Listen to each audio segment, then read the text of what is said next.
వరహమతుల్లాహి వబర్కాతు. ముస్లిం సోదర సోదరిమణులందరూ కూడాను ప్రత్యేకంగా రంజాన్ నెల యొక్క శుభాకాంక్షలు తెలియజేస్తున్నాను. మరియు రంజాన్ నెలలో మనం చేసే ఆరాధనలన్నీ కూడాను సృష్టికర్తన అల్లా స్వీకరించాలని ప్రత్యేకంగా మనస్ఫూర్తిగా దువా చేస్తున్నాను. అయితే ఈరోజు ప్రత్యేకంగా ఈ వీడియో చేసే ఉద్దేశం ఏంటంటే, నా యొక్క సంభాషణ నా యొక్క హైందవ సోదరుడు జరిగేటప్పుడు అతను నన్ను కొన్ని ప్రశ్నలు అడగడం జరిగింది.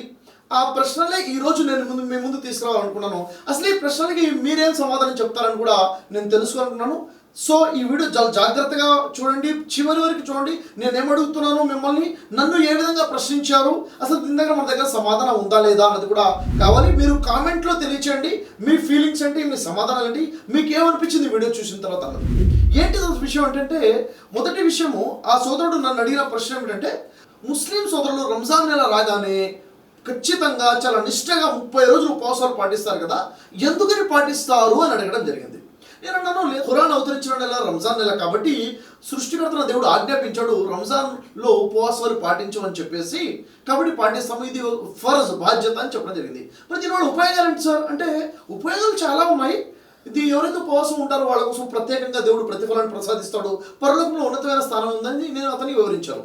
దీనివల్ల ఏమన్నా లాభాలు ఏ లోకంలో ఉన్నాయా అని చెప్తే, అప్పుడు ఖురాన్లో ఒక వాక్యం నేను చెప్పాను. సూర బఖరాలో 2వ సూర 183వ ఆయతులో అల్లాహ్ సుబ్హానహు వ తఆలా తెలియజేశాడు, ఎవరైతే ఉపవాసాలు ఉంటారో దానివల్ల ఉపవాసాలు ఉన్న వ్యక్తులు భయభక్తులు జనిస్తాయి, తక్వా అనేది వస్తుంది.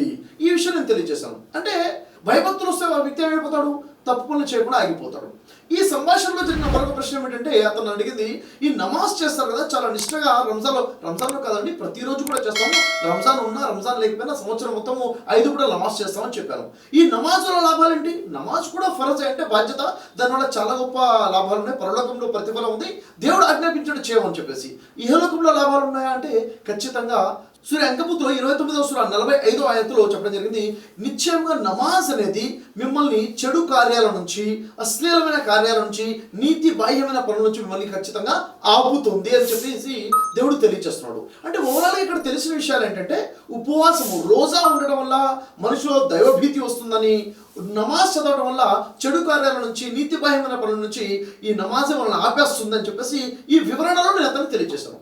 ఇది మొత్తం విన్న తర్వాత తను అడిగిన ప్రశ్న ఏమిటంటే, షఫీ గారు, మరి అలా అయితే ఇక్కడ మన భూమి మీద అనేక మతాల వాళ్ళు, అనేక కులాల వాళ్ళు, అనేక సంఘాల వాళ్ళు ఉన్నారు కదా, మరి ఈ విధంగా చూసుకున్నట్లయితే అందరితో పోల్చుకుంటే, అంటే హిందువులతో, క్రైస్తవులతో, బౌద్ధులతో, సిక్కులతో, వీళ్ళందరితో పోల్చుకున్నట్లయితే చెడు కార్యాలు చేయకుండా, అశ్లీలమైన పనులు చేయకుండా, నీతిబాహ్యమైన పనులు చేయకుండా, దేవుడికి భయపడే జీవితం గడిపే జాతి, లేకపోతే భయపడే మతస్థులు ఎవరంటే ముస్లిమ్స్ అయి ఉండాలి కదా, అలా లేదెందుకని అని ప్రశ్నించారు.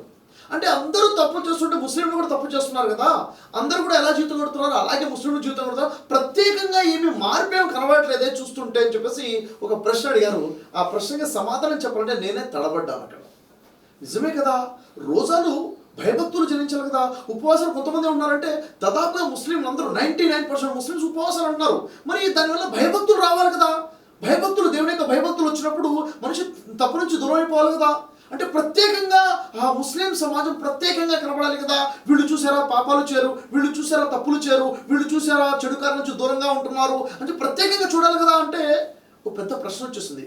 అందరి ఇళ్లలో గొడవలు అవుతున్నాయి, ఇక్కడ గొడవలు అవుతున్నాయి, అందరూ వేరే వాళ్ళు కూడా మోసాలు చేస్తున్నారు, ముస్లింలు మోసాలు చేస్తున్నారు, వేరే వాళ్ళు అబద్ధాలు ఆడుతున్నారు, ముస్లిమ్స్ అబద్ధాలు ఆడుతున్నారు. అంటే సామాజిక చెడు కార్యాలలో అందరితో సమానంగా ముస్లిమ్స్ ఉన్నారు కదా, ఎందుకని మరి నమాజ్ రోజా అంటే అతను ఏం చెప్పాడంటే, బహుశా అందరూ కూడా ఉపవాసాలు ఉండాలని మోటివేట్ చేయడం కోసం అలా చెప్పారేమోనండి, అందరు నమాజ్ చేయాలని ఆలోచనతో అలా చెప్పారేమో.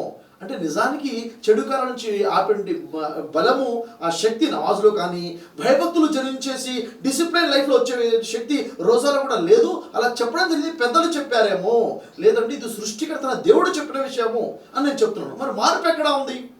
ఇక్కడ చాలా పెద్ద ప్రశ్న.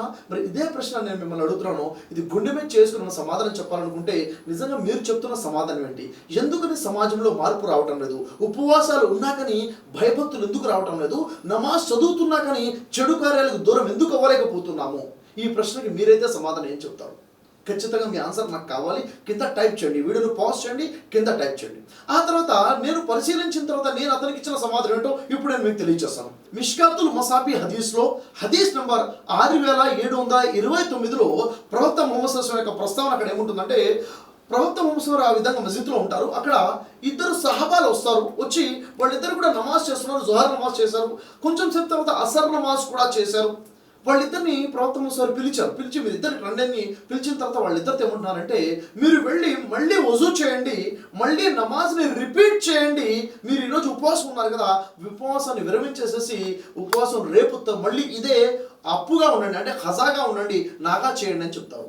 అంటే ఆ సమయంలో ఇద్దరు సహాబాలు ఏమంటారంటే, లేక ప్రవక్త, మేము రోజా ఉన్నాము, నమాజ్ చదివాము, వజూతో కూడా ఉన్నాం కదా, మళ్ళీ ఎందుకు చేయాలి అని ప్రశ్నిస్తున్నారు. అప్పుడు ప్రవక్త ముహమ్మద్ ఏం చెప్పారంటే, మీరు నమాజ్ చేసిన తర్వాత అక్కడ కూర్చొని ఇక్కడ లేనటువంటి ఒక వ్యక్తి గురించి పరోక్ష నింద చేశారు. అంటే మీరిద్దరు కూర్చొని మూడో వ్యక్తి గురించి మాట్లాడుకుంటున్నారు. అతని గురించి అతని పరోక్షంగా అతని ఆప్షన్స్లో అతని మీద నింద వేసేదిగా మాట్లాడుకుంటున్నారు.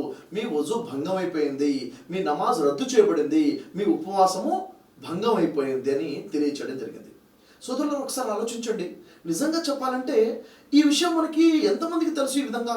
అంటే ఉపవాసము ఎలా, ఈరోజు నేను రోజా ఉన్నానంటే ఏదైనా తినేస్తే రోజా పోతుంది, ఏదైనా తాగేస్తే రోజా పోతుంది, లేకపోతే సంభోగం జరిపితే రోజా పోతుంది, ఈ విషయాలు మనకు తెలుసు తప్ప, నేను వేరే వ్యక్తి గురించి పరోక్ష నింద వేస్తే కూడా రోజా భంగం అయిపోతుంది, రోజా పోతుంది అన్న విషయం ఎంతమందికి తెలుసు? మనం రోజా ఉంటూ ఏదేదో మాట్లాడుకుంటాం, ఎవరి గురించో మాట్లాడుకుంటుంటాం, వద్దలు ఆడేస్తుంటాము, ఇది జరుగుతుంది. కాబట్టి ఇక్కడ గమనించాల్సిన ఇంకొక విషయం ఏంటంటే, మరొక హదీస్, అంటే ఈ హదీస్ యొక్క పరిజ్ఞానము తెలియకపోవటం వల్లనే మనం అనేక తప్పులు చేస్తున్నాం. మన వయలో ఎలాంటి మార్పు రావాలో అలాంటి మార్పు రావటం లేదు. ఉదాహరణ చూస్తున్నట్లయితే మరొక హదీస్, మిష్కాతుల్ మసాబి హదీస్ నంబర్ 1999లో హజరత్ జాబిర్ రజాన్ కథనం ప్రకారంగా ప్రవక్త ముహమ్మద్ సల్లల్లాహు తెలియజేశారు, 5 విషయాల వల్ల ఉపవాసం భంగం అవుతుంది, ఉపవాసం తెగిపోతుంది, ఉపవాసము రద్దు చేయబడుతుంది అని చెప్పారు. దాంట్లో మొదటి విషయం ఏంటంటే అబద్ధము. ఒక మనిషి అబద్ధం ఆడటం వల్ల కూడా ఉపవాసం భంగం అయిపోతుంది. ప్రవక్త ముహమ్మద్ వారు తెలియజేశారని హజరత్ జాబిర్ రజాన్ తెలియజేస్తున్నారు హదీస్ నంబర్ 1999లో. అంటే ఇక్కడ ఒకటి అబద్ధం వల్ల ఉపవాసం పోతుంది. రెండో విషయం చెప్తున్నారు, పరోక్ష నింద వల్ల కూడా ఉపవాసం భంగం అయిపోతుంది. పరోక్ష నింద అంటే ఇక్కడ లేనటువంటి వ్యక్తి గురించి ఏదైనా అబద్ధం నేను చెప్పడము, అతని మీద నింద మోపడము, అతను చేయని కొన్ని చేశాడని చెప్పడము, నింద మోపడము, దీనివల్ల కూడా ఉపవాసం భంగం అయిపోతుంది, పరోక్ష నింద.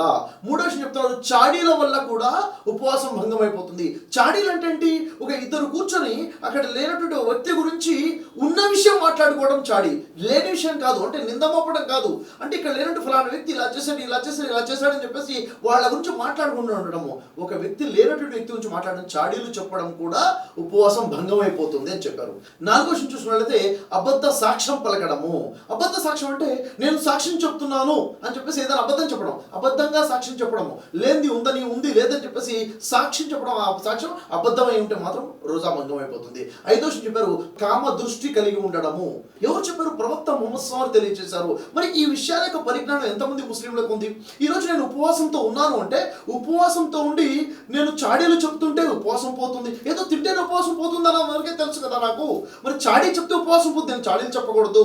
అబద్ధం ఆడితే ఉపవాసం భంగం అయిపోతుంది, అబద్ధం ఆడకూడదు. నేను నింద మోపకూడదు, నింద మోపితే నా ఉపవాసం భంగం అయిపోతుంది. కామ దృష్టి, సంభోగించేయడం కాదు, కామ దృష్టి కలిగి ఉండడం ఉపవాసం పోతుంది. ప్రవక్త ముహమ్మద్ తెలియజేశారు, ఎవరైతే ఉపవాసం ఉండి అబద్ధాలు ఆడతాడో, ఉపవాసం ఉండి వ్యర్థ విషయాలు మాట్లాడతాడో, ఉపవాసాలు ఉండి అశ్లీల పనులు చేస్తుంటాడు, అశ్లీల మాటలు మాట్లాడతాడు, ఉపవాసాల నుండి చాడీలు చెప్తాడు, ఉపవాసాల నుండి పరోక్ష నింద చేస్తాడు, అలాంటి వ్యక్తి గురించి ఏం చెప్పారో తెలుసా ప్రవక్త ముహమ్మద్?